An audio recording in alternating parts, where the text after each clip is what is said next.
அன்பான நண்பர்களே, உலகத்தில் யாராவது ஒரு தப்பு விபச்சாரம் செஞ்சிட்டாங்கன்னா அவங்க பார்த்துட்டாங்கன்னா என்னமா மானப்படுத்துவாங்க, என்னமா ஒரு அசிங்கப்படுத்துவாங்க. அதுதான் நடக்குதுங்க. வேதத்தில் விபச்சாரத்தில் ஈடுபட்ட ஒரு பொண்ணை கையும் களவுமா பிடிச்சிடுறாங்க. பிடிச்ச உடனே அந்த விபச்சாரத்தில் ஈடுபட்ட மனுஷனும் விட்டாங்க. இந்த பொண்ணை மாத்திரம் இழுத்துட்டு வராங்க ஆண்டவர் கட்டி. எப்படியாப்பட்டவங்க பாருங்க ஜனங்க. 2 பேரையும் எல்லாம் கூட்டிட்டு வந்திருக்கணும். ஆண்டர்கிட்ட கொண்டு வந்துட்டு ஆண்டவர் என்ன சொல்றாரு, ஆண்டவரை பிடிக்க பார்க்குறானுங்க.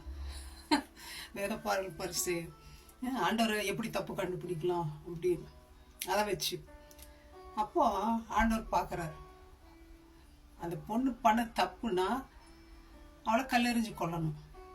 தப்பு இல்லை அப்படின்னா மோசேயினுடைய பிரமாணத்தை ஆண்டவர் மதிக்கலை, வேதத்தை மதிக்கலை. ஸோ இது அந்த காலத்தில் இருந்த அந்த அந்த மோசே இல்லாத ஆண்டவர் மதிக்கலை. ஸோ இப்படி எப்படியாவது ஒன்று அவரை பிடிச்சிடலாம் கப்புன்னு அப்படின்னு கொண்டு வராங்க. ஆண்டவர் இதெல்லாம் பார்க்குறாரு. பார்த்துட்டு வாய் அமைதியாக இருக்கிறார். நம்ம கூட சில நேரத்தில் கோபம் வரும்போது அமைதியாக இருக்கிறது ரொம்ப நல்லது. உடனே என்ன பண்ணுறாரு, அவங்க திருப்பி திருப்பி கேட்கறதுனால கீழே குனிஞ்சு எழுதுறாரு தரையில். ஒவ்வொருத்தருடைய பாவத்தையும் ஆண்டவர் எழுதுறாரு. ஒருத்தராக எட்டி பார்க்குறாங்க. அப்போ ஆண்டவர் சொல்ற, உங்களுக்கு யார் பாவம் இல்லையோ அவன் முதலாவது இந்த பொண்ணு மேலே கல்லெறி. அப்போ அந்த இடத்துல பார்க்கணும் யார் பாவம் இல்லாதவன்னு இயேசு கிறிஸ்து மாத்திரம்தான். மற்றவங்க எல்லாரும் பாவிகள், நம்ம எல்லாரும் பாவிகள். யாருக்குமே அந்த தகுதி இல்லை. நிறைய பேரை மோசேயின் லா பிரகாரம் அந்த காலத்தில் அவங்க ஃபாலோ பண்ணிட்டு வந்திருக்காங்க. பரிசேயர், சதுசேயர் அந்த மாதிரி. வேதத்தில் பார்த்தோன்னா ஸ்டீஃபன் அவரை கல்லெறிந்து கொண்டு இருக்காங்க. பவுலை கல்லெறிந்து வெளியே டவுனுக்கு வெளியே போட்டுட்டு சீஷர்கள்லாம் வந்து நிற்கும்போது அவர் எழுந்து ஊருக்கு போய் தான் பார்க்கணும். இயேசுவை கூட கல்லெறிய அவர்கள் நினைக்கும் பொழுது ஆண்டவர் மறைந்து போகிறாரு பார்க்குறோம். ஸோ ஆண்டவர் போய் அந்த பொண்ணை கல்லெறி வரா. ஆண்டவர் என்னத்துக்கு வந்தார்? அவ்வளோ கிருபை நிறைந்தவர், பாவத்தை வெறுத்து பாவியை நேசிக்கிறவர் அல்லவா அவர். அப்போ எல்லாரும் இப்படி எட்டி எட்டி பார்த்துட்டு, ஐயோ நானும் பாவி சுத்தப்பட்டு எல்லாரும் மறைஞ்சு போயிடுறாங்க.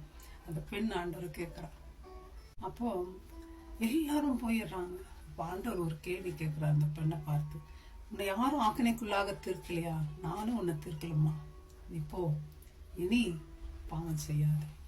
மாட்டி இதுக்கு முன்னாடி நம்ம பாவம் செஞ்சுருக்கலாம், ஆனால் இன்னிலிருந்து ஆண்டவருடைய வார்த்தை நம்ம கேட்ட பிறகு இனிமேல் நம்மளும் என்ன பண்ணக்கூடாது, பாவம் செய்யக்கூடாது. ஆண்டவருடைய பிள்ளைகளாக இருக்கணும். ஆண்டவருக்காக ஆண்டவர் அந்த பெண்ணுடைய அவமானத்தை, அந்த பெண்ணுடைய பாவத்தை தான் தன் மேலே சுமந்தார். எங்கே? சிலுவையில் சுமந்து நமக்காக ஜீவனை கொடுத்து, நம்முடைய அழுக்கு அசிங்கம் என்னென்ன தப்பு பண்ணமோ, நத்தம் பிடிச்ச வேலைகளாம் பண்ணியிருக்கணும், அதெல்லாம் ஆண்டவர் சிலுவையில் நமக்காக அனுபவித்தார். எல்லா பாடுகளையும் நம்ம விடுதலையாக்க, நம்ம திரும்பவும் பாவத்துக்கு அடிமையாக போகக்கூடாதுன்றதுக்காகத்தான். ஆகவே சின்னமோர் பாவத்துக்கு விலகி இருப்போம், இயேசுவோடு வாழ்வோம், பரிசுத்தமாக ஜீவிப்போம். God bless you my friends. Thank you. Bye bye.